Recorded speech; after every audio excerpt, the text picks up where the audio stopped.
حقیقت نئی زندگی۔ حضرت عمر بن عاص وقت وصال رو رہے تھے۔ آپ کے بیٹوں نے کہا کہ ابا جی آپ کیوں رو رہے ہیں؟ اللہ رب العزت کی طرف سے آپ کو بے شمار سعادتیں ہیں اور نبی علیہ الصلوۃ والسلام کی طرف سے بے شمار بشارتیں ہیں، آپ کے رونے کی وجہ کیا ہے؟ آپ کیوں رو رہے ہیں؟ تو حضرت عمر بن عاص عرض کرتے ہیں کہ جس وقت میں نے اسلام قبول کرنے کا ارادہ کیا تھا، میں پیارے محبوب آقا علیہ السلام کی بارگاہ میں پہنچا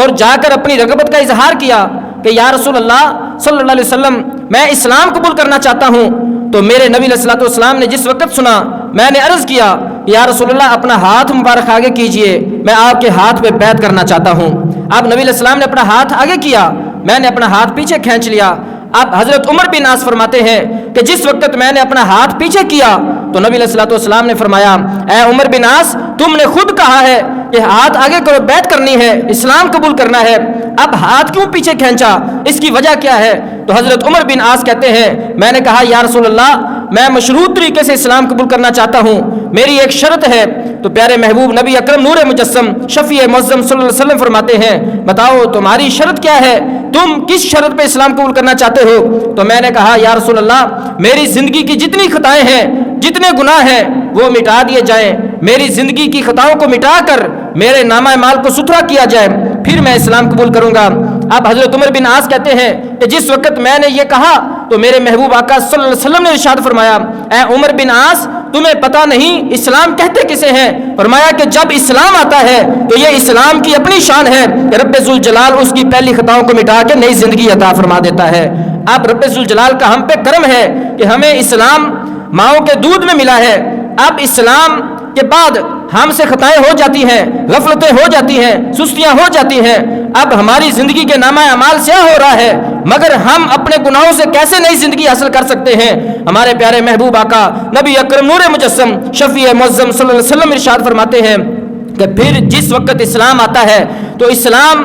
اپنی شان خود دکھاتا ہے، رب اسلام کے صدقے اس کے گناہوں کو مٹا کے نئی زندگی عطا کر دیتا ہے۔ مگر اسلام آنے کے بعد، اسلام میں زندگی گزارنے کے بعد، اسلام ہونے کے باوجود انسان سے جو غفلت اور سستی ہو جاتی ہے، اب انسان کا نامہ اعمال جو سیاہ ہو رہا ہے تو انسان جس وقت ہجرت کرتا ہے پہلا کام ہجرت کا ہے۔ ہجرت ایک ایسا عمل ہے کہ ہجرت سے بھی رب ذوالجلال اس کے گناہوں کو مٹا کے نئی زندگی عطا فرما دیتا ہے۔ اب ہم دارالاسلام میں رہتے ہیں، یہاں سے ہجرت کر کے کہیں اور جانا تو کوئی جواز نہیں بنتا، تو ہم اپنی خطاؤں کو کیسے مٹائیں اور نئی زندگی کیسے حاصل کریں؟ تو پیارے محبوب نبی اکرم نور مجسم شفیع معظم صلی اللہ علیہ وسلم نے فرمایا ہجرت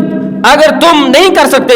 تو پھر رب ذوالجلال نے اگر تجھے مال دیا ہے تو تم اگر مال سے اپنا خرچ کر کے حج پہ چلے جاؤ، حج کرو گے تو حج سے جب واپس لوٹو گے تو رب ذوالجلال ایک نئی زندگی عطا فرما دے گا، گناہوں سے بالکل پاک صاف فرما دے گا۔ اب حج کے علاوہ جس وقت بندہ مومن عمرہ میں یا عمرے کے علاوہ جب بندہ بیت اللہ کا طواف کرتا ہے اور 50 چکر لگاتا ہے، رب ذوالجلال بیت اللہ کے 50 چکر پہ بھی بندے کے نئی زندگی عطا فرما دیتا ہے، بندے کے گناہوں کو مٹا کے شبنم سے بھی زیادہ ستھرا نامہ اعمال بنا دیتا ہے۔ یہ اسلام کی شان ہے کہ جب بندہ بیت اللہ کا طواف کرتا ہے رب ذوالجلال اس کے گناہوں کو مٹا کے اسے بھی نئی زندگی عطا فرما دیتا ہے۔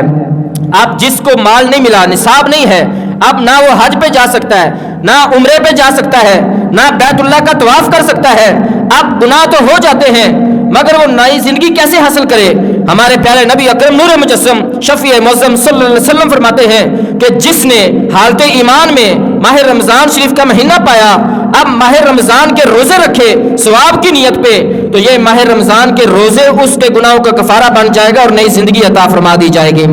اب جس نے دن کو ماہ رمضان کا روزہ رکھا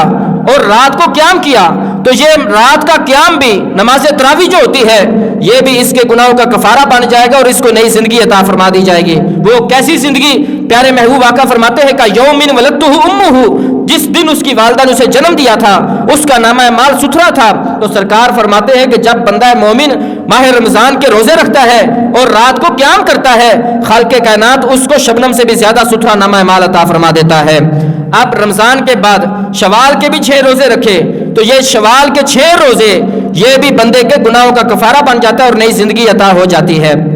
اب ہمارے پیارے نبی اکرم نور مجسم شفیع معظم صلی اللہ علیہ وسلم فرماتے ہیں کہ جس وقت بندے سے گناہ ہو جائیں،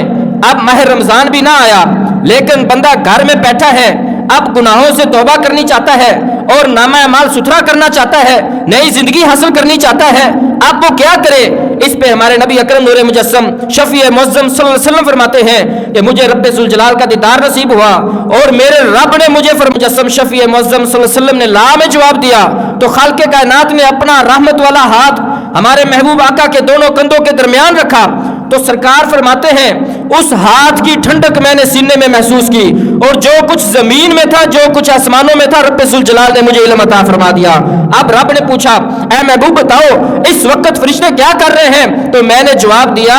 اے اللہ اس وقت فرشتے ان اعمال کے بارے بحث کر رہے ہیں جس سے بندے کے گناہوں کو مٹا دیا جاتا ہے. سرکار نے پہلے اجمالی جواب دیا ہے, اب ہمارے محبوب آقا تفصیلی جواب عرض کرتے ہیں اے اللہ اس وقت فرشتے ان اعمال کے بارے بحث کر رہے ہیں جس سے بندے کے گناہوں کو مٹا کے نئی زندگی عطا کی جاتی ہے. سرکار فرماتے ہیں کہ جب بندہ مومن اپنے قدموں سے چل کے مسجد میں جاتا ہے اور باجماعت نماز ادا کرتا ہے, نماز ادا کرنے کے بعد وہ اسی جگہ بیٹھا رہتا ہے, رب ذوالجلال